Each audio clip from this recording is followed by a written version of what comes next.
8 เคล็ดลับในการรักษาสุขภาพให้ดีที่คน 99% บ่ฮู้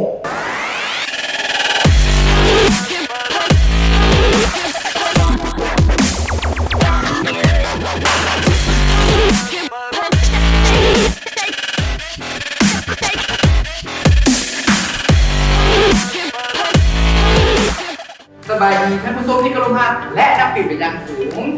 มีบุคคลที่ประสบผลสำเร็จและผู้นำรับโลกหลายๆทางเพื่อโต้เป็นสิ่งเดียวกันว่า the greatest wealth is health ความพันมีที่แท้จริงคือสุขภาพและครูเซงเองก็มีความเชื่อมั่นและศรัทธาต่อกับคำว่าดังกล่าววันนี้ครูเซงขอแบ่งปัน8 เคล็ดลับในการรักษาสุขภาพดีที่คน 99% บ่ฮู้ข้อที่ 1 อยู่ดีหมายถึงสถานที่ที่เราอยู่จะต้องสะอาดงดงามและปลอดภัยจะต้องมีสภาพแวดล้อมสีเขียวดอกไม้ต้นไม้และแม่น้ำเขาเป็นการเสลียงคนหาคนเราจะต้องพบหา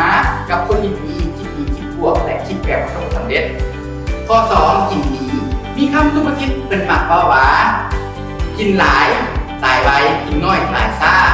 การกินต้องให้กินอิ่มท้องเพียงแค่ 80% เท่านั้นคนโอกินาวาประเทศญี่ปุ่นที่มีอายุยืนที่สุดในโลกถ้าว่ามี1,000 คนจะมี24 คนที่มีอายุยืนทอด100 ปีขึ้นไปเพื่อนกินให้อิ่มท้องเพียงแค่ 80% เท่านั้นและวัฒนธรรมการกินอิ่มท้อง 80% นี้เพื่อนเอิ้นว่าฮาระอาจิบุข้อ 3 ออกกำลังกายดีคนโอกินาวาประเทศญี่ปุ่นที่มีอายุยืนที่สุดในโลกนั้นเพื่อนจะมาออกกำลังกายเบาๆออกกำลังกายมื้อละ 30-60 นาทีก็เพียงพอแล้วแต่สิ่งที่สำคัญก็คือจะต้องเฮ็ดเรื่อยๆเฮ็ดอย่างสม่ำเสมอและเฮ็ดอย่างเป็นย่างข้อที่ 4 นอนดีการนอนดีหมายถึงก่อนจะเข้านอนเราควรบ่เบิ่งสื่ออิเล็กทรอนิกส์บ่ควรเบิ่งมือถือบ่ควรเบิ่งโทรทัศน์ก่อนเข้านอน60-90 นาทีบ่ให้เบิ่งมือถือเลย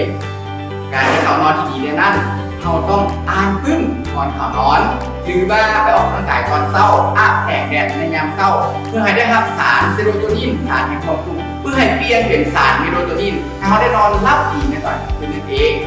ก่อนเข้านอน3 ชั่วโมงก็ให้กินอาหารหนักโดยเฉพาะก็ให้กินแป้งนะ 5. อารมณ์ดีแต่จะพูดคนรอให้ตัวเอง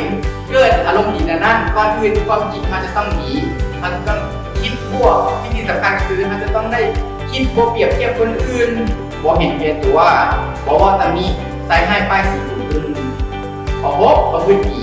การประพฤติดีก็คือการช่วยเหลือผู้อื่นการสร้างคุณค่าการสร้างคุณประโยชน์ให้แก่ผู้อื่นมันจะมีอยู่5 อย่าง 1. สร้างคุณค่าสร้างคุณประโยชน์ให้แก่ตนเองพัฒนาตัวเองขึ้นไปเรื่อยๆไม่อย่างที่เป็นสิ่งดีๆให้แก่ตัวเองจะต้องได้ฝึกฝนหล่อเอง